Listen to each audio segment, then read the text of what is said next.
वंदे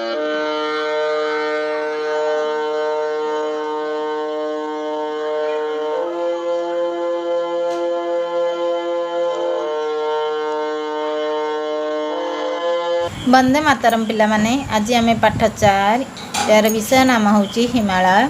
आज पढ़ा हिमालय तुम जानी ताले कवियों ने हिमालय को भारत का प्रहरी अर्थात पहरेदार या संतरी कहा है। ताले कवि माने हिमालय को भारतर प्रहरी माने जगुआली, पहरेदार माने जगुआली जे जगी थाए पहरा दे थाए, संतरी कहते जगुआली सब बुझेला। ताले कवियोंटा हूँ कविर बहुवचन। यहाँ ठीक भी है, एक कथाटा मध्य ठीक, क्योंकि हिमालय हमारा देश की पूरी उत्तरी सीमा पर न जाने कब से एक ऊंची दीवार बनकर खड़ा है। यही कथाटा ठीक है, कहीं हिमालय आम देशर पूरा उत्तर सीमा उपरे ना जानिकी ना माने केते दिन ठारू कौन एक गोटे उच्चा पाचीर दीवार माने होची प्राचीर पाचेरी भली कि ठिया होइछि। यह पूर्व में बर्मा की सीमा से आरंभ होकर कश्मीर के पश्चिम छोर तक फैला हुआ है। ताले ये आम देशर पूर्व ठारू यह पूर्वर बर्मा ठारू आरंभ होई कौन है काश्मीर पश्चिम पर्यंत विस्तृत। बर्मा ठारू कौन पर्यंत काश्मीर पर्यंत काश्मीर आरंभ होकर काश्मीर के पश्चिम छोर पर विस्तृत। काश्मीर पश्चिम पर्यंत ये विस्तृत। पूर्व से पश्चिम इसकी लंबाई लगभग 2500 किलोमीटर है। यार लंबा हाराहारी 2500 किलोमीटर। संसार भर में केवल दक्षिण अमेरिका के एंडीज पर्वत ही लंबाई में इसकी बराबरी कर सकता है।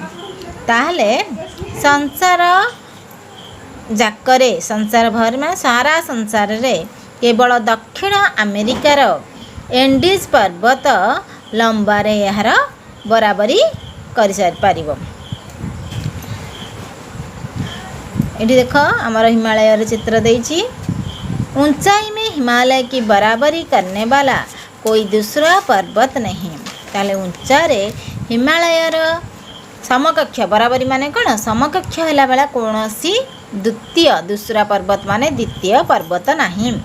इसके कई शिखर बहुत ऊंचे हैं। यार केतेक शिखर श्रृंग बहुत ऊंचा। इनमें माउंट एवरेस्ट सबसे अधिक प्रसिद्ध है, क्योंकि यह संसार का सबसे ऊंचा शिखर है। तार जो सब ऊंचा ऊंचा श्रृंग रही मध्यरु माउंट एवरेस्ट सबुठारु अधिक प्रसिद्ध। कहीं ना यह हूँ संसार सबुठारु ऊंचा श्रृंग।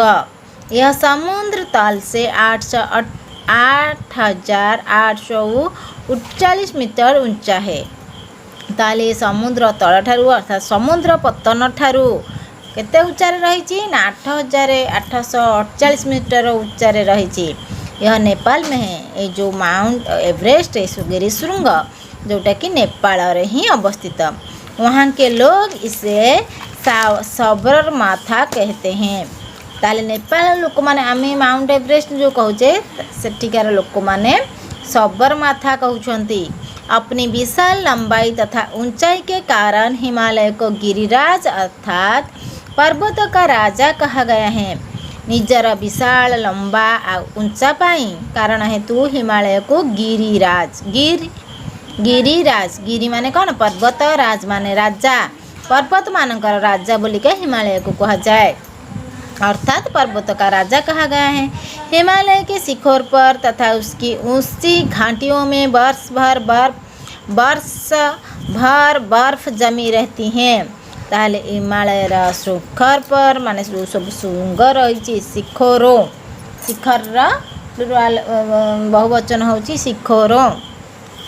ऊंची घाटीर बहुवचन होची घाटियों। ताले बहुत कौन बर्फ जमिकी रही है। इसी कारण उसका नाम हिमालय अर्थात बर्फ का घर पड़ा है। तुम ओडिया रे पढ़ी हिमालयटा कौन कौन समझे विच्छेद कले हिम युक्त आलय हिम माने कौन बरफ, आलय माने घर, तेणु हिमालय को कौन कहुच्छी बर्फ का घर कहीं कहुच्छी ना यार घाटिया एवं हिमालय सब सब वर्ष जाक बहुत बर्फ जमिकी रही है। इस बर्फ से हमें बड़ा लाभ होता है, ये बर्फ रू हमको बहुत लाभ होता है। उत्तर भारत की ब्रह्मपुत्र, गंगा, यमुना, झेलम, सतलेज आदि लगभग सभी नदी बड़ी नदियाँ ताले उत्तर भारतर ब्रह्मपुत्र, गंगा, जमुना, झेलम, सतलज ये सब नदियाँ है नदीर बहुवचन होची नदियाँ हिमालय से निकलकर दक्षिण की ओर बहती हैं। ताले हिमालय रू बाहर की निकलकर बाहर की दक्षिण आड़े बोही छंती। इस बर्फ के कारण ही इनमें गर्मियों में भी जल की कमी नहीं रहती है। यही कारण रू हिमालय रे बरफर कम बरफ कारण पाइका गरम जलर यही नदी मानक जल कम हुए नहीं। कहीं तुम्हें जापर वैज्ञानिक कारण पढ़ीच 4 क्लास रे पढ़ी जे उत्तर भारत समस्त नदी चिरस्रोता कहीं बरफ उत्तर हिमालय बाहरी एवं खरा दिने बरफ गुड़ा कौन हो सब तरली जाऊँ से तरली की पानी है नदी में आसुव तेणु ये कहीं जलर अभाव है। हिमालय वास्तव में पर्वत नहीं एक पर्वतमाला है। हिमालय वास्तव में पर्वत नुहे पर्वतमाला गोटे पर्वत ये ना कि पर्वत एकाठी रही पर्वतमाला कहुच्छी। यह 3 समांतर श्रेणियों से मिलकर बना है। 3टा समानांतर माने आग गोटे उच्चारे किसी पर्वतमाला अच्छी तापर किसी पर्वत अच्छी तापर किसी पर्वत अच्छी से कहूँ इसकी मुख्य श्रेणी सबसे उत्तर में है। पूरा ऊपर जोटा है उत्तर ताले ऊपर जोटा तारा होची मुख्य श्रेणी। इसे हिमाद्री कहा जाता है। ताले उच्च श्रेणी को कौन कहा जाउची हिमाद्री कहा जाउची और यह तीनों श्रेणियों में सबसे ऊंची है। ताहले ए हिमाद्रीटा होची 3टा श्रेणी भितरु सबुठारु उच्चा। दूसरी श्रेणी को हिमाचल कहा जाता है। द्वितीय श्रेणी को कौन कहा जाउची हिमाचल। यह हिमाद्री के दक्षिण में उसके समांतर फैली है। ताहले हिमाद्रीर तल को ता समान पूरा समान अंतर रे समांतर माने जानते समानांतर अरे कौन अच्छी हिमाचल अच्छी। हिमाद्री के तुलना से में इसकी ऊंचाई कम है। हिमालय तुलना रे यार ऊंचा कम। तीसरी शिवालिक श्रेणी सबसे दक्षिण में है। शिवालिक श्रेणी सबुठारु दक्षिण रे और सबसे कम ऊंची है आ सबुठारु कम ऊंचा रे अच्छी। ये तीनों श्रेणियों कुल मिलाकर लगभग 5 लाख वर्ग किलोमीटर क्षेत्र में फैली हुई हैं। ताले ये 3 श्रेणी जाक मिसिकी पूरी प्राय 5 लाख वर्ग किलोमीटर पर्यंत विस्तृत।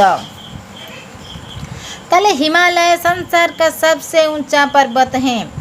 हिमालय संसार सबुठारु उच्च पर्वत अटे परंतु आयु में वह संसार के लगभग सभी पर्वतों से छोटा है। किंतु बयस रे ये सबू कौन है संसार रे सबू पर्वत ठारू छोटो।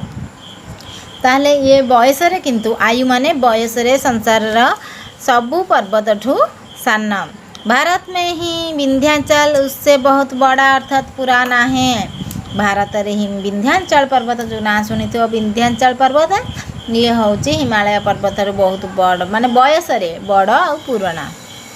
वैज्ञानिकों का कहना है कि जहाँ आज हिमालय है वहाँ किसी समय गहरा समुद्र था।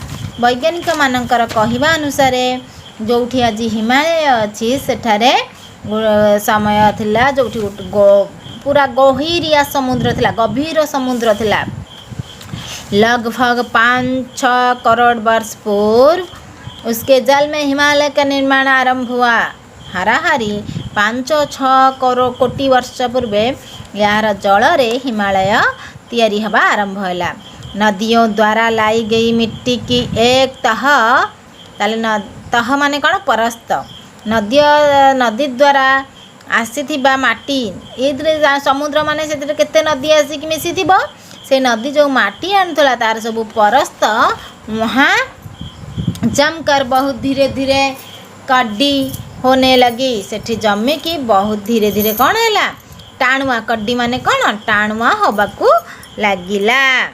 ताहले हेठी जो सब माटी रहीकि धीरे धीरे कड्डी होने लगी माने टाण हो गला माटी गुरा सब। फिर उस पर दूसरी परत जमकर धीरे धीरे कड्डी हुई। पुणी नदी पानी आसी सेठी माटी आसी माटी आसी पुणी जमीची धीरे धीरे पुणी सेठी माटी पड़ी पुणी टाण हो जाइए। फिर तीसरी फिर चौथी एमती प्रथम द्वितीय तृतीय चतुर्थ पंचम एमती बारंबार जो नदी रे माटी आसी पड़ी पड़िका परस्त को परस्त बसी बसिका से टाण हो। इसी प्रकार समुद्र के तल में जल के नीचे परत पर परत जमती रही। यही भली भाव समुद्रर तले जलर तले समुद्रर तले जलर तले कौन है परस्त जमीगला। इसके बाद पृथ्वी के नीचे होने वाले परिवर्तन के कारण पत्ते ऊंची नीची होकर जल में ऊपर उठाई। यही पृथ्वी रे विभिन्न प्रकार जो परिवर्तन होइछि परिवर्तन फल से परतगुरा ऊपर को जली जमी जमी जमी जमी ऊपर को आसी भारी और धीरे धीरे और ऊंची होने लगी आ धीरे धीरे आहरी ऊंचा हवा को लगी। इसी प्रकार समुद्र का जल ढाल की ओर बह गया। आ से समुद्र जो जल थिला से आस्ते आस्ते ढाल की ओर माने गड़ाणी आड़ को बोहीगला। सेटा उच्चा हो गला से जल रही कि से गड़ाणी आड़ को बोही जाइए। और जहाँ समुद्र था वहाँ विशाल हिमालय उठकर खड़ा हो गया। आ जो समुद्र थिला सेठी गोटे बड़ हिमालयटे उठिकी ठिया हो पड़ा। वैज्ञानिकों का कहना है कि इसमें लगभग 60-70 लाख वर्ष लगे होंगे। वैज्ञानिक माने कहवा कथा यहाँ दिने कि दी दिन वर्षे कि 2 वर्ष 100 वर्ष कि 200 वर्ष लगिनी एथिपाइका 60-70 लाख वर्ष लगी। हिमालय हमारे देश के लिए ईश्वर का वरदान है। हिमालय आम देश पाई भगवान का वरदान। वह इतना विशाल और ऊंचा है कि उसका प्रभाव संपूर्ण देश की जलवायु तथा वनस्पति पर पड़ता है। यहाँ एते उच्चा विशाल आ ऊंचा कि यार प्रभाव संपूर्ण देशर जलवायु एवं वनस्पति माने कौन वनस्पति माने कौन ना सब गछलता उपरे पड़ी थाए। वह उत्तर की ठंडी हवा को भारत में आने से रोकता है। ताले उत्तर दिगरु जो ठंडा पवन आसुची से आसिले कौन है ताकू रोकी दउची नहले कौन हुअंता ना जिससे हमारे यहाँ जाड़ों में भी अधिक ठंड नहीं पड़ता। जहाँ फल शीत दिने मध्य आमर इे कौन अधिक ठंडा होनी।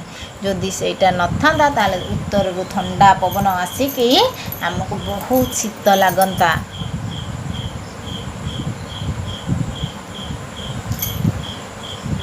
वह दक्षिण में उठने वाले बादलों को भी आगे जाने से रोकता है। ताले दक्षिण रे उठुथिबा बादल को से जीवा पाई रोकी थाए। बुझेला आम दक्षिण दिगरे जो बादल अच्छी से भासी भासी पड़े था सियाड़े सी कौन करुच्ची ना रोकी दौची। जिसमें हमारी यहाँ वर्षा होती है। जहाँ फल आमर ये भारत में वर्षा होता है। से यदि उत्तर दिग को पड़े था सेपट को आमर हिमालय न था सेपट को पड़े था एवं सेपटे जो बाजी था वर्षा होता था। हिमालय का बर्फ पिघलकर हमारी नदियों में बहता है। तारे हिमालय बर्फ पिघलकर माने बोही मिले की तरल की आमर सब नदी गंगा जमुना ब्रह्मपुत्र सतलेज ये सब नदी रे बोही थाए। उससे हम अपने खेतों की या फल आमे आमर खेतर सिंचाई करते हैं। सिंचाई माने आमे खेतरे बिलरे जल मड़े था आम चाष जमी रे जलसेचन सिंचाई माने जलसेचन करते तथा बिजली बनाते हैं एवं बिजली बनाई थाती। हिमालय के वनों में हमें मूल्यवान लकड़ी तथा अन्य अन्य काम की वस्तुएं प्राप्त होती हैं। ताले हिमालय वन रे से सब गछ अच्छी वन अच्छी जो हमें मूल्यवान लकड़ी सब दामिकिया काठ जमी चंदन काठ सागुआन एमती सब चंदन भलिया काठ ये दामिकिया काठ से मिलू थाए। अनेक काम काम की वस्तुएं मध्य हेठु मिलता है जोटा आमर केते जिनस दरकार रे आसीबो से जिनस मध्य सेठी मिलता है। इन वनों में भांति भांति के पशु पक्षी रहते हैं। एही वन रे भांति भांति माने विभिन्न प्रकार पशु पक्षी रही थांती। प्रसिद्ध कस्तूरी मृग इन्हीं वनों में पाया जाता है। प्रसिद्ध कस्तूरी मृग यही वनरू पाई जाती मिली थाए। यहाँ कस्तूरी मृग माने जो मृगर कस्तूरी ता नाभि रही थाए बास्ना पूरा सौदिग्ध बास्ना होता है से ही कस्तूरी ही ये मिली थाए। यहाँ अनेक लाभकारी जड़ी बूटियाँ भी मिलती हैं। एठी बहुत प्रकार चेरमूलीर औषध मिली थाए जिनका प्रयोग औषधियों के निर्माण में किया जाता है। जहार प्रयोग जहार व्यवहार औषध क्षेत्र में होता है। हिमालय प्रति वर्ष लाखों यात्रियों को आकर्षित करता है। हिमालय प्रति वर्ष लाखों यात्री को आकर्षित करता है जिनमें अनेक विदेशी सैलानी होती जो थे पर्यटक विदेशी पर्यटक माने मध्य आसी थांती। इनमें अनेक उसके प्राकृतिक सौंदर्य को देखने आते हैं। ताले हिमालय प्राकृतिक सौंदर्य को देखा कोई माने ही आसी थांती। हिमालय के प्राकृतिक सौंदर्य का सबसे निखार हुआ रूप कश्मीर में देखने को मिलता है। हिमालय सबुठारु सुंदर रूप झेला जो रूप बहुत सुंदर देखिए कौटी मिलता है ना कश्मीर देखिए को मिलता है। इसी कारण कश्मीर के विषय में कहा गया है कि यदि पृथ्वी पर कहीं स्वर्ग है तो वह यही है। एथिपाई कहुई जदि पृथ्वी ऊपर कौटी स्वर्ग हुए सेठी कौटी अच्छी सेटा कश्मीर रे ही अच्छी। कश्मीर के अतिरिक्त भी हिमालय में शिमला मनाली नैनीताल मसूरी दार्जिलिंग आदि कई ऐसे स्थान हैं जहां अनेक लोग मैदानों की गर्मी से बचने के लिए जाते हैं। ताले कश्मीर कौन है कश्मीर व्यतीत सेठी अन्य सब स्थान कौन ना शिमला मनाली नैनीताल मसूरी दार्जिलिंग अच्छी। यही सब स्थान गुरा कौन सबू ना शैल निवास जोटि गरम दिने लोक मैंने गरम कटिया जाती ठंडा लगे शांति लगे। परंतु हिमालय के यात्रियों में सबसे अधिक संख्या उन लोगों की होती हैं जो उसकी गोद में बिखरे तीर्थों यथा पवित्र स्थानों के दर्शन करने जाते हैं। ताहले किंतु हिमालय रे अधिक यात्री कौथिपाई का जाइथांती ना हिमालय कूल बिखरे तीर्थ अर्थात सबुआड़े खेली होगी रही तीर्थ एवं पवित्र स्थान दर्शन करने को जाइथांती। अमरनाथ साले स्थान गुड़िकर नाम सब कौन जानिबा अमरनाथ वैष्णोदेवी गंगोत्री यमुनोत्री केदारनाथ बद्रीनाथ आदि ऐसे स्थान पूरे हिमालय क्षेत्र में बिखरे हुए हैं। ताहले अमरनाथ तुम्हें ना शुणुव वैष्णोदेवी गंगोत्री यमुनोत्री केदारनाथ बद्रीनाथ ये सब स्थान पूरा हिमालय का क्षेत्र रे ही स्थान रे ही बिखरे हुए हैं माने खेले ही रही। ताहले पिला माने एटा तुम्हें आज पढ़िया सहित ये शब्दार्थ गुड़ा पढ़ीज। सीमा माने हद आम तो सीमा जानीचे माने सीमा सीमा आम ओडिया रे यार व्यवहार अच्छी परिसीमा बस सीमा माने सीमा तल सतह तुलना बराबरी तापर कौन देइछि क्षेत्र खेय खेव फैलाव निर्माण बनाना प्रभाव असर शिखर चोटी विशाल बहुत बड़ा श्रेणी लाइन जंजीर पूर्व पहले परिवर्तन बदलाव संपूर्ण पूरा। ताले शब्दर अर्थ मध्य पढ़ी तुम्हें मैंने मन रखिबो। ताले पिला माने पाठ आज पई एतिकी आम नेक्स्ट क्लास रे यार क्वेश्चन आंसर आलोचना करिबा। वंदे मातरम पिला माने आज पई पाठ एतिकी। पिला माने आजिर पाठ एतिकी थाओ अन्य अवशिष्टांश आ गोटे भिडियो रे पढ़ाबो। जदि तुमको भिडियोटी भल लागिला तेबे लाइक करिवो शेयर करिवो आ जदि सब्सक्राइब करना तेबे सब्सक्राइब करियो। चला ध्यान करिया।